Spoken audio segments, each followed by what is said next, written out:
After market exhaust നമ്മുടെ വണ്ടീനെ ഏത് രീതിയിലാണ് ബാധിക്കാൻ പോകുന്നത്. ഏറ്റവും കൂടുതലായിട്ട് വരാൻ പോകുന്ന ഒരു ഡൗട്ടാണ് ഈ സംഭവം നമ്മുടെ പവർ ഇൻക്രീസ് ചെയ്യുമോ അല്ലെങ്കിൽ ഇത് നമ്മുടെ മൈലേജിനെ ഡിപ്പ് ചെയ്യുമോ, മൈലേജ് വല്ലാതെ കുറഞ്ഞു പോകുന്നൊക്കെ. ഈ സാധനം ഒരു ലോങ് റണ്ണിനകത്ത് നിങ്ങളുടെ എഞ്ചിന് ചെറിയ ചെറിയ ഡാമേജസ് ഒക്കെ തരാനുള്ള ചാൻസസ് ഉണ്ട്. അത് നമുക്കൊന്ന് ഡീറ്റെയിൽ ആയിട്ട് സംസാരിക്കാം. ഈ കാണുന്ന എക്സോസ്റ്റ് പൈപ്പ് ഉണ്ടല്ലോ, ഇത് കംപ്ലീറ്റ്ലി ചൂടായിട്ട് അങ്ങോട്ടേക്ക് പഴുത്ത് വരും. ഹലോ യൂട്യൂബ്, അപ്പോൾ എല്ലാവർക്കും പുതിയൊരു വീഡിയോയിലേക്ക് സ്വാഗതം. ഏതായാലും ഇപ്പോൾ തന്നെ നമ്മുടെ വ്യൂ ഒക്കെ കണ്ടപ്പോൾ മനസ്സിലായി കാണും, ടൂർ ചെയ്തുകൊണ്ടിരിക്കുകയാണ്, ഊട്ടിയിലേക്ക് പോയിക്കൊണ്ടിരിക്കുകയാണ്. കോർണർ ചെയ്ത് മരിക്കാൻ പറ്റിയ റോഡാണ് കേട്ടോ. എൻ്റെ മുന്നേ ഒന്നും പറയാനില്ല, അടിപൊളി റോഡ്. ഇതിൽ കൂടുതൽ എന്തെങ്കിലും പറഞ്ഞ് ഇത് ട്രാവൽ വ്ളോഗ് ആയി പോകും, കാരണം എൻ്റെ കയ്യിൽ നിന്ന് പോയി തുടങ്ങി. നമുക്ക് പെട്ടെന്ന് നമ്മുടെ കോണ്ടന്റിനെ കുറിച്ച് സംസാരിക്കാം. നമ്മുടെ സ്പോർട്സ് ബൈക്കിൽ വണ്ടികളുടെ മേലെ അത്യാവശ്യം പ്രാന്തൊക്കെ ഉള്ള ആളാണെന്നുണ്ടെങ്കിൽ എപ്പോഴും മനസ്സിലുണ്ടാകുന്ന ഒരു ഡൗട്ടാണ്, അതായത് ആഫ്റ്റർ മാർക്കറ്റ് എക്സോസ്റ്റ് നമ്മുടെ വണ്ടീനെ ഏത് രീതിയിലാണ് ബാധിക്കാൻ പോകുന്നത്. എൻ്റെ ആ ഡൗട്ടിന് തന്നെ ഒരുപാട് ഡയമെൻഷൻസ് ഉണ്ട്. അതായത് പലപ്പോഴും ചിന്തിക്കുന്ന കാര്യം എന്താണെന്ന് വെച്ചാൽ ഇത് പവർ കൂട്ടുമോ അല്ലെങ്കിൽ മൈലേജ് കുറക്കാനുള്ള ചാൻസ് ഉണ്ടോ, ഇങ്ങനെ ചിന്തിക്കുന്ന ആൾക്കാരുണ്ട്. ഇതെൻ്റെ എഞ്ചിൻ്റെ ഹെൽത്തിനെ ബാധിക്കുമെന്ന് ചിന്തിക്കുന്ന ആൾക്കാരുണ്ട്. ഇങ്ങനെ പല പല ഡൗട്ട്സ് ഉണ്ട്. നമുക്ക് ഏതായാലും എല്ലാ കാര്യങ്ങളും ഒന്ന് ക്ലിയർ ചെയ്തേക്കാം. ഫസ്റ്റ് ഓഫ് ഓൾ ഇത് ഒരുപാട് സയൻസും ഫിസിക്സും ഒക്കെ കിടക്കുന്ന ഒരു ടോപ്പിക്കാണ്. അതായത് ഒരുപാട് ടേംസ് ഉണ്ട്, അതായത് തെർമോ ഡൈനാമിക്സ് എന്നൊക്കെ പറയും. അങ്ങനെ ഒരുപാട് സംഭവങ്ങളൊക്കെ ഉണ്ട്.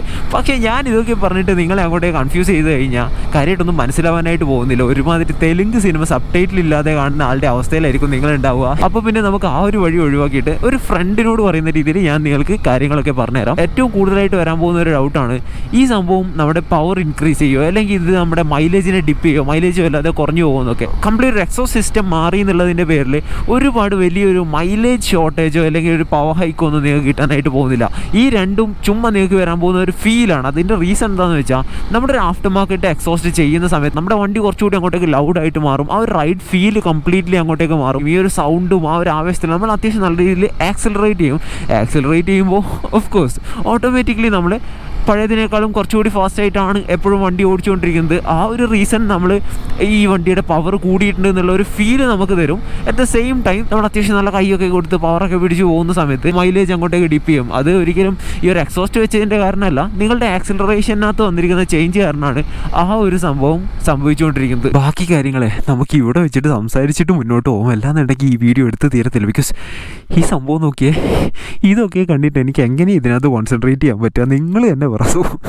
നമുക്ക് ഏതായാലും ബാക്കി കാര്യങ്ങൾ സംസാരിക്കാം. അതായത് 2 ടൈപ്പ് ഓഫ് എക്സോസ്റ്റ് നമുക്ക് അവൈലബിൾ ആണ്. ഫസ്റ്റ് തിങ് ഒറിജിനൽ എക്സോസ്റ്റ് ആണ്. അതായത് നമ്മുടെ ആക്രപോയിച്ച്, അതുപോലെ തന്നെ ഓസ്റ്റൺ റേസിംഗ്, അത് SC പ്രോജക്റ്റ് എന്നൊക്കെ പറഞ്ഞിട്ട് ഒരുപാട് റെപ്യൂട്ടഡ് ബ്രാൻഡ്സ് ഒരുപാട് റിസർച്ച് ആൻഡ് ഡെവലപ്മെൻറ്റ് നടത്തിയിട്ട് പെർഫോമൻസ് ഓറിയൻറ്റഡ് ആയിട്ടുള്ള എക്സോസ്റ്റ് ഡിസൈൻ ചെയ്ത് വെക്കാറുണ്ട്. സോ ഇങ്ങനെയുള്ള എക്സോസ്റ്റിൻ്റെ പോസിറ്റീവ് സൈഡ് എന്താണെന്ന് വെച്ചാൽ നമ്മുടെ എഞ്ചിനെ ഒരിക്കലും ഈ സംഭവം അങ്ങോട്ടേക്ക് ഡാമേജ് ചെയ്യാനായിട്ട് പോകുന്നില്ല. ഇത് എഞ്ചിന് പോസിറ്റീവായിട്ട് മാത്രമേ ബാധിക്കത്തുള്ളൂ. പക്ഷേ മോർ പവർ ഡെലിവറി, വണ്ടിയുടെ പെർഫോമൻസ് അത്യാവശ്യം നല്ല രീതിയിൽ തന്നെ ബൂസ്റ്റ് ചെയ്യാനായിട്ട് ഹെൽപ്പ് ചെയ്യും. പക്ഷേ ഇത് അത്യാവശ്യം നല്ല എക്സ്പെൻസീവ് ആണ്. ഇതിപ്പോൾ 638 ആണ്. ഒരു സിംഗിൾ സിലിണ്ടർ മോട്ടോർ സൈക്കിളിൻ്റെ ഒരു ആഫ്റ്റർ മാർക്കറ്റ് എക്സോസ്റ്റ് വാങ്ങണമെന്നുണ്ടെങ്കിൽ ഏതാണ്ട് ഒരു 80,000 അല്ലെങ്കിൽ 70,000 അത്രയും നിങ്ങൾ അങ്ങോട്ടേക്ക് ചിലവാക്കേണ്ടതായിട്ട് വരും. സോ എല്ലാവരും ചെയ്യുന്ന കാര്യം എന്താണെന്ന് വെച്ചാൽ കോപ്പി എക്സോസ്റ്റിലേക്ക് പോകും. എന്താണ് കോപ്പി എക്സോസ്റ്റ്? ചുമ്മാ ഒരു ബ്രാൻഡിങ് മാത്രമേ ഉണ്ടാകത്തുള്ളൂ. ഇതിന് പ്രോപ്പറായിട്ട് യാതൊരു രീതിയിലുള്ള സയൻറ്റിഫിക് ബേസിസോ അല്ലെങ്കിൽ റിസർച്ച് ആൻഡ് ഡെവലപ്മെൻറ്റ് അങ്ങനെയുള്ള ഒരു സംഭവങ്ങളും നടക്കാതെ ചുമ്മാ അങ്ങോട്ടേക്ക് ഉണ്ടാക്കി വെക്കുക എന്ന് പറയത്തില്ല, അങ്ങനെ ഉണ്ടാക്കി വെക്കുന്ന എക്സോസ്റ്റാണ് ഈ പറയുന്ന കോപ്പി എക്സോസ്റ്റ് എന്ന് പറയുന്നത്. സംഭവം ഭയങ്കര ചീപ്പായിരിക്കും. അതായത് ഒരു 2K to 10K ആ ഒരു ബഡ്ജറ്റിനകത്തൊക്കെ നമുക്ക് എക്സോസ്റ്റ് ബെൻ പൈപ്പ് അടക്കം നമുക്ക് സെറ്റ് ചെയ്തെടുക്കാനായിട്ട് സാധിക്കും. വണ്ടി അത്യാവശ്യം ലൗഡാവും. സോ പെട്ടെന്ന് നോക്കുന്ന സമയത്ത് വലിയ ബുദ്ധിമുട്ടൊന്നുമില്ല. പക്ഷേ എന്താണ് ഇതിൽ സംഭവിക്കുന്നതെന്ന് വെച്ചാൽ ഈ എക്സോസ്റ്റ് സിസ്റ്റം എന്ന് പറയുന്നത് ഒരിക്കലും ചുമ്മാ ഒരു പൈപ്പ് അങ്ങോട്ടേക്ക് ബെൻഡ് ചെയ്ത് വെച്ചേക്കുന്നതല്ല. ഇതിൽ യൂസ് ചെയ്തിരിക്കുന്ന മെറ്റീരിയൽ, അതുപോലെ തന്നെ ഇതിൻ്റെ ഡയമെൻഷൻ, ഇതിൻ്റെ ലെങ്ത്, എല്ലാത്തിനും അതിൻ്റേതായിട്ടുള്ള റോളുണ്ട്. ഇതിൻ്റെ കാര്യത്തിലൊന്നും യാതൊരു രീതിയിലും ശ്രദ്ധിക്കാതെ ആയിരിക്കും ഒരു after market copy exhaust create ചെയ്യാനായിട്ട് പോകുന്നത്. സോ ഈ സാധനം ഒരു ലോങ് റണ്ണിനകത്ത് നിങ്ങളുടെ എഞ്ചിന് ചെറിയ ചെറിയ ഡാമേജസ് ഒക്കെ തരാനുള്ള ചാൻസസ് ഉണ്ട്. അത് നമുക്കൊന്ന് ഡീറ്റെയിൽ ആയിട്ട് സംസാരിക്കാം. പക്ഷേ അതിന് മുന്നേ നമുക്ക് അറിഞ്ഞിരിക്കേണ്ട ഒരു സംഭവമുണ്ട്. ഈ എഞ്ചിനകത്ത് പവർ ഉണ്ടാക്കുന്ന ഒരു പ്രോസസ്സ്, അതായത് ഒരു 4 സ്ട്രോക്ക് എഞ്ചിൻ എന്ന് പറഞ്ഞാൽ ഇതിൻ്റെ സിലിണ്ടറിനകത്ത് പവർ ഉണ്ടാകാൻ വേണ്ടിയിട്ട് 4 സ്ട്രോക്ക്, അതായത് ഇത് നിങ്ങളുടെ എഞ്ചിൻ്റെ സിലിണ്ടറായിട്ട് ഒന്ന് ഇമാജിൻ ചെയ്യുക. ആൻഡ് ഈ വിരൽ, ഓക്കെ, ഈ വിരലിനെ നിങ്ങളൊരു പിസ്റ്റണായിട്ട് ഇമാജിൻ ചെയ്യുക. So first of all piston ഒരു തവണ മേളിൽ നിന്ന് താഴോട്ടേക്ക് വരുന്ന ഈ ഒരു മോഷനാണ് നമ്മൾ ഒരു സ്ട്രോക്കായിട്ട് കണക്കാക്കുന്നത്. സോ 4 സ്ട്രോക്കുകൾ, അതായത് ഒരു തവണ താഴോട്ടേക്ക് വരുന്നു, അതേപോലെ മേലോട്ടേക്ക് പോകുന്നു, ഇതാണ് രണ്ടാമത്തെ സ്ട്രോക്ക്. സോ 3, 4 ഇങ്ങനെ 4 സ്ട്രോക്കുകൾ സംഭവിക്കുമ്പോഴാണ് നമ്മുടെ എഞ്ചിനകത്ത് ഒരു യൂണിറ്റ് ഓഫ് പവർ പ്രൊഡ്യൂസ് ചെയ്യുന്നത്. ഈ ഒരു സ്ട്രോക്കിനകത്ത് എന്താ സംഭവിക്കുന്നത് വെച്ചാൽ ഫസ്റ്റ് സ്ട്രോക്ക്, അതായത് മേളിൽ നിന്ന് താഴോട്ടേക്ക് വരുന്ന സമയത്ത് ഈ ഒരു സൈഡിലായിട്ട് നമുക്ക് നമ്മുടെ എയർ ഫ്യൂൽ മിക്സ്ചർ വരാനുള്ള ഒരു വാൽവ് കിടപ്പുണ്ടാവും. അതിനകത്ത് നിന്ന് എയർ ഫ്യൂൽ മിക്സ്ചർ താഴോട്ടേക്ക് വരും. സോ രണ്ടാമത്തെ സ്ട്രോക്ക് എന്ന് പറഞ്ഞാൽ ഇത് നേരെ മേലോട്ടേക്ക് പോകും. സോ ഇതിനകത്ത് എയർ ഫ്യൂൽ മിക്സ്ചർ കിടപ്പുണ്ട്. ഈ ഒരു പിസ്റ്റൺ മേലോട്ടേക്ക് പോകുമ്പോൾ എയർ ഫ്യൂൽ മിക്സ്ചറിന് നിൽക്കാനുള്ള സ്ഥലമില്ല. ഓക്കെ, ഇത് ചുമ്മാ ഞാൻ എൻ്റേതായിട്ടുള്ളൊരു ലാംഗ്വേജ് എൻ്റെ ഫ്രണ്ടിന് എക്സ്പ്ലെയിൻ ചെയ്യുന്ന പോലെ പറഞ്ഞു കൊടുക്കുന്നതാണ് ഇങ്ങനെ പറയുന്നത്. ഞാൻ നേരത്തെ പറഞ്ഞതുപോലെ ഇതിനെ നമ്മുടെ സയൻറ്റിഫിക് ടേമൊക്കെ വെച്ച് എക്സ്പ്ലെയിൻ ചെയ്ത് കഴിഞ്ഞാൽ ഇതൊരുമാതിരി തെലുങ്ക് സിനിമ സബ് ടൈറ്റിൽ ഇല്ലാതെ കാണുന്ന ഒരാളുടെ അവസ്ഥയിൽ നിങ്ങൾ കണ്ടിരിക്കേണ്ടി വരും. ഒന്നും മനസ്സിലാവാനായിട്ട് പോകുന്നില്ല. സോ നമ്മുടെ രണ്ടാമത്തെ സ്ട്രോക്ക് എന്ന് പറയുന്നത് ഇത് നൈസായിട്ട് മേലോട്ടേക്ക് പോകും. നമ്മുടെ എയർ ഫ്യൂൽ മിക്സ്ചറിന് നിൽക്കാൻ സ്ഥലമില്ല. സോ ഇതങ്ങോട്ടേക്ക് പൊട്ടിത്തെറിക്കും. ഇത് പൊട്ടിത്തെറിക്കുമ്പോൾ അതൊരു ബ്ലാസ്റ്റ് തന്നെയാണ് സംഭവിക്കുന്നത്. അവിടെ പവർ ജനറേറ്റ് ആവും. ആൻഡ് ആ ഒരു ബ്ലാസ്റ്റിൻ്റെ ഇമ്പാക്റ്റിൽ നമ്മുടെ പിസ്റ്റൺ വീണ്ടും താഴോട്ടേക്ക് വരും. ഇതാണ് മൂന്നാമത്തെ സ്ട്രോക്ക്. നാലാമത്തെ സ്ട്രോക്കിൽ നമ്മുടെ പിസ്റ്റൺ വീണ്ടും മുകളിലോട്ടേക്ക് പോകുന്ന സമയത്ത് ഈ പൊട്ടിത്തെറിയുടെ ഭാഗമായിട്ട് ഉണ്ടാക്കിയായിരിക്കുന്നത്, അതായത് നമുക്കിപ്പോൾ ഒരു ക്രാക്കേഴ്സ്, അതായത് പടക്കമൊക്കെ നമ്മുടെ വീട്ടിൽ വാങ്ങിയിട്ട് പൊട്ടിക്കുന്ന സമയത്ത് നമുക്ക് കാണാനായിട്ട് സാധിക്കും. അതായത് പൊട്ടി കഴിഞ്ഞാൽ എന്താവും, അവിടെ സ്മോക്ക് ഉണ്ടാവും അല്ലേ, ഇത് പൊട്ടിയതിൻ്റെ കുറേ പുകയും പരിപാടിയൊക്കെ ഉണ്ടാവും. അതുപോലെ തന്നെ ഈ ഒരു പൊട്ടിത്തെറി ആടുന്നതിൻ്റെ വേസ്റ്റ് ആയിട്ട് കിടക്കുന്ന സ്മോക്കും കാര്യങ്ങളൊക്കെ നമ്മുടെ സിലിണ്ടറിനകത്ത് കിടപ്പുണ്ടാവും. സോ നാലാമത്തെ സ്ട്രോക്കിൽ നമ്മുടെ പിസ്റ്റൺ താഴെ നിന്ന് മേലോട്ടേക്ക് പോകുമ്പോൾ ഇവിടെ കിടക്കുന്നതാണ് എക്സോസ്റ്റ് വാൽവ് എന്ന് പറയുന്നത്. സോ ഈ ഒരു സൈഡിലായിട്ട് കിടക്കും കേട്ടോ. ഞാൻ ഏതായാലും ഡയഗ്രാം വല്ലതും നമ്മുടെ സ്ക്രീനിൽ കൊടുത്തേക്കാം. സോ ഈ പിസ്റ്റൺ മേലോട്ടേക്ക് പോകുന്ന സമയത്ത് ഈ പറയുന്ന എക്സോസ്റ്റ് വാൽവ് ഓപ്പൺ ആയി കിടപ്പുണ്ടാവും. ആൻഡ് നമ്മുടെ പിസ്റ്റൺ മേലോട്ടേക്ക് പോകുന്നു. ഇവിടെ കിടക്കുന്ന സ്മോക്കൊക്കെ നേരെ എക്സോസ്റ്റ് വാൽവ് വഴി പുറത്തേക്ക് പോകുന്നു. ആൻഡ് ആ ഒരു എക്സോസ്റ്റ് വാൽവിന് ശേഷം വരുന്ന ഭാഗമാണ് ഈ കാണുന്ന സാധനം. സോ നമ്മുടെ എക്സോസ്റ്റ് ഗ്യാസ് നൈസായിട്ട് എക്സോസ്റ്റ് പൈപ്പിലേക്ക് വരുന്നു. ആദ്യം വരുന്ന ഹെഡർ, പിന്നെ നമ്മുടെ ബെൻ പൈപ്പ് ആൻഡ് നമ്മുടെ മഫ്ലർ, സൈലൻസർ. ഓക്കെ, ഇതാണ് പ്രോസസ്സ് എന്ന് പറയുന്നത്. പക്ഷേ നമ്മളൊരു കോപ്പി എക്സോസ്റ്റാണ് യൂസ് ചെയ്യാൻ പോകുന്നതെന്നുണ്ടെങ്കിൽ ഈ പറയുന്ന ഫ്ലോ, അതായത് ഈ എക്സോസ്റ്റ് ഗ്യാസ് പ്രോപ്പറായിട്ട് പുറത്തു പോയാൽ മാത്രമേ നമ്മുടെ എഞ്ചിനകത്തേക്ക് അടുത്ത സെറ്റ് ഓഫ് പവർ ജനറേറ്റ് ചെയ്യാനുള്ള എയർ ഫ്യൂൽ മിക്സ്ചറിന് വരാനായിട്ട് പറ്റത്തുള്ളൂ. അല്ലാന്നുണ്ടെങ്കിൽ വർക്കിംഗ് പ്രോപ്പറായിട്ട് നടക്കത്തില്ല. ഓക്കെ, സോ ആ ഒരു ഫ്ലോ പ്രോപ്പറായിട്ട് നടക്കണമെന്നുണ്ടെങ്കിൽ ഒരു പ്രോപ്പർ എഞ്ചിനീയറിംഗ് ഒക്കെ ചെയ്ത് വന്നിരിക്കുന്ന ഒരു എക്സോസ്റ്റ് പൈപ്പ് ആവശ്യമാണ്. നമ്മളൊരു കോപ്പി എക്സോസ്റ്റിലേക്കൊക്കെയാണ് പോകുന്നതെന്നുണ്ടെങ്കിൽ സംഭവിക്കാൻ പോകുന്ന കാര്യം എന്താണെന്ന് വെച്ചാൽ നമ്മുടെ എക്സോസ്റ്റിൻ്റെ ബാക്ക് പ്രഷർ, അതുപോലെ തന്നെ നെഗറ്റീവ് പ്രഷർ വേവ്സ്, ഇങ്ങനെയുള്ള കാര്യങ്ങളിലൊക്കെ ഒരുപാട് പ്രശ്നങ്ങൾ സംഭവിക്കാനുള്ള ചാൻസ് ഉണ്ട്. ബാക്ക് പ്രഷർ എന്ന് പറയുന്ന ടേം നിങ്ങൾ ഒരുപാട് കേട്ട് കാണും.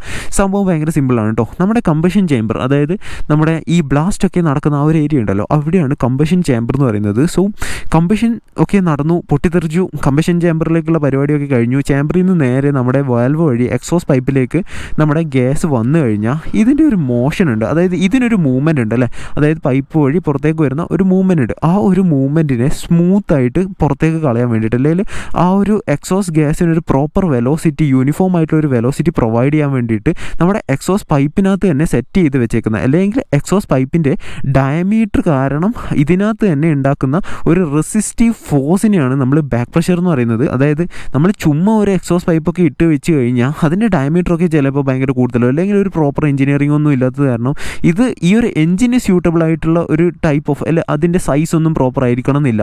അത് കാരണം നമ്മുടെ എക്സോസ്റ്റ് ഫ്ലോ അങ്ങോട്ടേക്ക് തടസ്സപ്പെടാനുള്ള ചാൻസ് ഉണ്ട്. സോ ഇതാണ് ബേസിക്കലി ബാക്ക് പ്രഷർ എന്ന് പറയുന്ന സംഭവം. ഒരു റെസിസ്റ്റൻസ് ആണ്. ഓക്കെ, നമ്മുടെ എക്സോസ്റ്റിനെ ഭയങ്കര സ്മൂത്തായിട്ട് വിടാതെ ചെറിയൊരു റെസിസ്റ്റൻസ് കൊടുത്ത് ഒരു പ്രോപ്പർ വെലോസിറ്റി മെയിൻറ്റെയിൻ ചെയ്യാൻ വേണ്ടിയിട്ടുള്ള ഒരു ഫോഴ്സ്, അത്രയും മനസ്സിലാക്കിയാൽ മതി. ആൻഡ് ഇതേ എക്സോസ്റ്റ് പൈപ്പിൻ്റെ ലെങ്ത്തും ഡയമീറ്ററും, അതായത് ഡയമെൻഷൻസിനെ ബേസ് ചെയ്തുകൊണ്ടിരിക്കുന്ന മറ്റൊരു ഫാക്ടറാണ് നെഗറ്റീവ് പ്രഷർ വേവ്സ്. ഇത് ഭയങ്കര ഇമ്പോർട്ടൻ്റ് ആയിട്ടുള്ളൊരു സംഭവമാണ്. ഞാൻ നേരത്തെ പറഞ്ഞല്ലോ, അതായത് നമ്മുടെ നാലാമത്തെ സ്ട്രോക്ക് സംഭവിക്കുന്ന സമയത്ത് എക്സോസ്റ്റ് ഗ്യാസ്, നമ്മുടെ കമ്പഷൻ ചേമ്പറിൽ കിടക്കുന്ന എക്സോസ്റ്റ് ഗ്യാസിനെ നമ്മുടെ പിസ്റ്റൺ മേളിലോട്ടേക്ക് പോകുന്ന സമയത്ത് നേരെ നമ്മുടെ വാൽവ് വഴി, എക്സോസ്റ്റ് വാൽവ് വഴി ഈ ഗ്യാസിനെ നമ്മുടെ പിസ്റ്റൺ പുറത്തോട്ട് തള്ളിവിടും. പക്ഷേ അവിടെ ഒരു പോയിന്റ് ഉണ്ട്. നമ്മുടെ സിലിണ്ടറിനകത്ത് പിസ്റ്റണിന് മൂവ് ചെയ്യാൻ പറ്റുന്ന ഒരു പരിധിയുണ്ട്, BDC ആൻഡ് TDC. BDC എന്ന് പറഞ്ഞാൽ ബോട്ടം ഡെഡ് സെൻറ്റർ, TDC എന്ന് പറഞ്ഞാൽ ടോപ്പ് ഡെഡ് സെൻറ്റർ. അതായത് നമ്മുടെ പിസ്റ്റണിനകത്ത് ഈ ഒരു മൂവ്മെൻ്റ് ഉണ്ട്. ഇവിടെ ഒരു ലിമിറ്റാണ്, ഇത്ര വരെ നമ്മുടെ പിസ്റ്റണിന് മൂവ് ചെയ്യാൻ പറ്റത്തുള്ളൂ. പക്ഷേ സിലിണ്ടറിനകത്ത് കുറച്ചുകൂടി, അതിൻ്റെ മേളിലായിട്ട് കുറച്ചുകൂടി ഒരു സ്പേസ് ബാക്കിയുണ്ട്.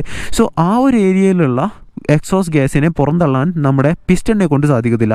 അതിന് മറ്റൊരു വാക്വം ഫോഴ്സിനെ ആവശ്യമാണ്. സോ അങ്ങനെ ഒരു വാക്വം ഫോഴ്സ് പ്രൊവൈഡ് ചെയ്യുന്ന ഒരു സംഭവമാണ് നമ്മുടെ നെഗറ്റീവ് പ്രഷർ വേവ്സ്. ഇതെന്താണെന്ന് വെച്ചാൽ നാലാമത്തെ സ്ട്രോക്കിനകത്ത് നമ്മുടെ എക്സോസ്റ്റ് ഗ്യാസിനെ പുറന്തള്ളാൻ വേണ്ടി നമ്മുടെ വാൽവ് ഓപ്പൺ ആവുന്ന സമയത്ത് ഒരു പ്രഷർ വേവ് നമ്മുടെ എക്സോസ്റ്റ് പൈപ്പിൻ്റെ ഈ ഹെഡർ പൈപ്പിൻ്റെ ഈ ഒരു ഭാഗത്തു നിന്ന് സ്റ്റാർട്ട് ചെയ്യും. ആൻഡ് ഇതേ എക്സോസ്റ്റ് പൈപ്പിൻ്റെ ഏത് പോർഷനിൽ വെച്ചിട്ടാണോ ഇതിൻ്റെ ഡയമീറ്ററിൽ ചേഞ്ച് വരുന്നത്, അതായത് ഈ ഒരു ബെൻ പൈപ്പ് എന്ന് പറയുന്നത് ഡയമീറ്റർ ഉണ്ടല്ലേ, ഇത് കുറച്ച് ചെറിയൊരു ഡയമീറ്ററാണ്. നമ്മുടെ മഫ്ലർ എന്ന് പറയുമ്പോൾ അത് വലിയൊരു ഡയമീറ്ററിലേക്ക് അങ്ങോട്ടേക്ക് മാറിപ്പോകും. സോ അങ്ങനെ ഒരു ചേഞ്ച് ഏത് പോയിന്റിലാണോ വരുന്നത് ആ ഒരു പോയിന്റിൽ വെച്ചിട്ട്, അതായത് ആ ഒരു ചേഞ്ച് വരുന്ന പോയിന്റിൽ വെച്ചിട്ട് ഈ ഒരു പ്രഷർ വേവ് അങ്ങോട്ടേക്ക്, അതായത് റിഫ്ലക്റ്റ് ചെയ്തിട്ട് നമ്മുടെ എഞ്ചിനിലേക്ക് മറ്റൊരു വേവ് അങ്ങോട്ടേക്ക് മൂവ് ചെയ്യും.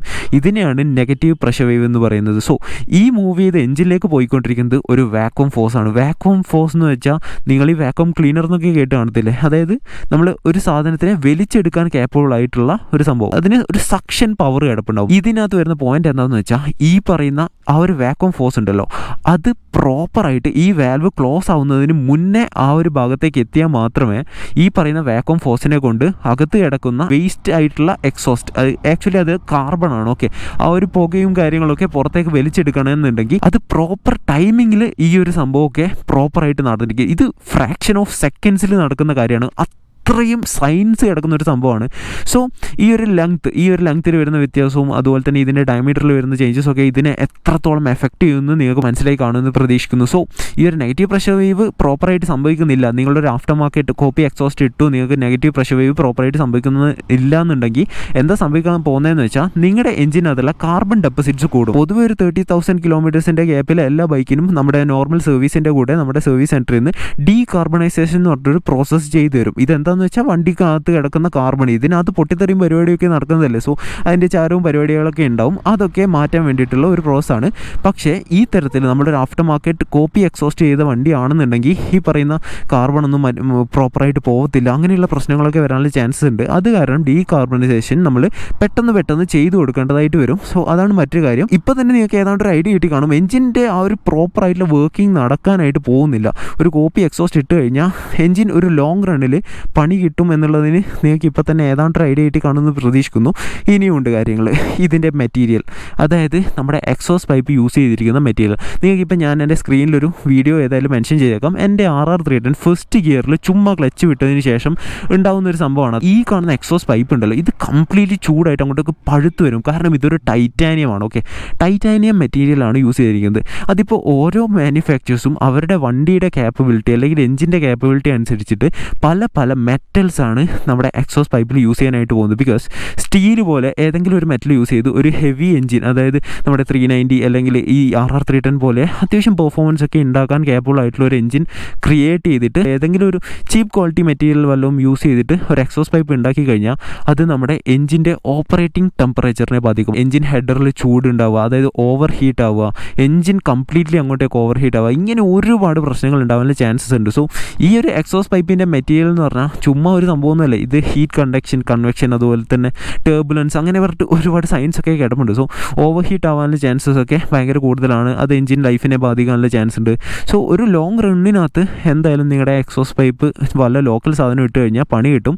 സോ ഞാൻ പറയുന്നത് ഒരിക്കലും അങ്ങനെ ചെയ്യാതിരിക്കുക. പിന്നെ ഒറിജിനൽ, അതായത് നമ്മുടെ ആക്രപോയിച്ചും അതുപോലെയുള്ള ബ്രാൻഡ്സൊക്കെ ഇട്ട് കഴിഞ്ഞാൽ അപ്പം തന്നെ പവർ ഹൈക്ക് കിട്ടുമോ എന്ന് ചോദിച്ചാൽ അതിനകത്തൊരു പോയിൻ്റ് ഉണ്ട്. ചുമ്മാ നമ്മുടെ ഒരു എക്സോസ്റ്റ് വെച്ചു എന്ന് വെച്ചാൽ ഓക്കെ, നിങ്ങളുടെ എക്സോസ്റ്റ് ഒരു പ്രോപ്പർ ബ്രാൻഡഡ് സാധനം വെച്ച് കഴിഞ്ഞാൽ നിങ്ങളുടെ എഞ്ചിന് ഡാമേജ് ആവാതെ സൗണ്ട് ഉണ്ടാക്കാനായിട്ട് സാധിക്കും. പക്ഷേ പവർ ഉണ്ടാക്കണമെന്നുണ്ടെങ്കിൽ നിങ്ങൾക്ക് മറ്റ് കുറച്ച് ചേഞ്ചസ് കൂടി വേണം. നമ്മുടെ എഞ്ചിനകത്ത് എങ്ങനെയാണ് പവർ ജനറേറ്റ് ചെയ്യുന്നത്? എയർ ഫ്യൂൽ മിക്സ്ചർ സിലിണ്ടറിനകത്തേക്ക് എത്തുന്നു, അതിനെ നമ്മുടെ പിസ്റ്റൺ വന്ന് കംപ്രസ് ചെയ്യുന്നു, കമ്പഷൻ ചേമ്പറിൽ വെച്ചിട്ട് ഒരു സ്ഫോടനം തന്നെ സംഭവിക്കുന്നു. ഇങ്ങനെയാണ് പവർ ജനറേറ്റ് ചെയ്യുന്നത്. സോ ബേസിക്കലി എന്താണ് പൊട്ടിത്തെറിക്കുന്നതെന്ന് ചോദിച്ചാൽ എയർ ഫ്യൂൽ മിക്സ്ചറാണ്. സോ നിങ്ങളുടെ എഞ്ചിനിലേക്ക് എയറും ഫ്യൂലും കൂടുതലായിട്ട് എത്തുന്നതിനനുസരിച്ച് നിങ്ങളുടെ എഞ്ചിനകത്ത് പൊട്ടിത്തെറിയുടെ ആഘാതം കൂടിക്കൊണ്ടേയിരിക്കും, ഉണ്ടാക്കുന്ന പവറിൻ്റെ ആ ഒരു എമൗണ്ട് കൂടിക്കൊണ്ടിരിക്കും. സോ മെയിനായിട്ടും ചെയ്യേണ്ട കാര്യം, നിങ്ങളൊരു പ്രോപ്പർ ഒറിജിനൽ എക്സോസ്റ്റ് വെച്ച് കഴിഞ്ഞാൽ നിങ്ങളെ ECU റീമാപ്പ് ചെയ്യണം. ECUവിനോട് നിങ്ങൾ പറയണം ഈ എഞ്ചിനകത്തേക്ക് ഇനി മുതൽ കുറച്ച് കൂടുതൽ ഫ്യൂൽ കൊടുക്കണം. അതുപോലെ തന്നെ ഒരു ആഫ്റ്റർ മാർക്കറ്റ് പെർഫോമൻസ് ഓറിയൻറ്റഡ് ആയിട്ടുള്ള എയർ ഫിൽറ്റർ കൂടി വെച്ച് കൊടുത്തു കഴിഞ്ഞാൽ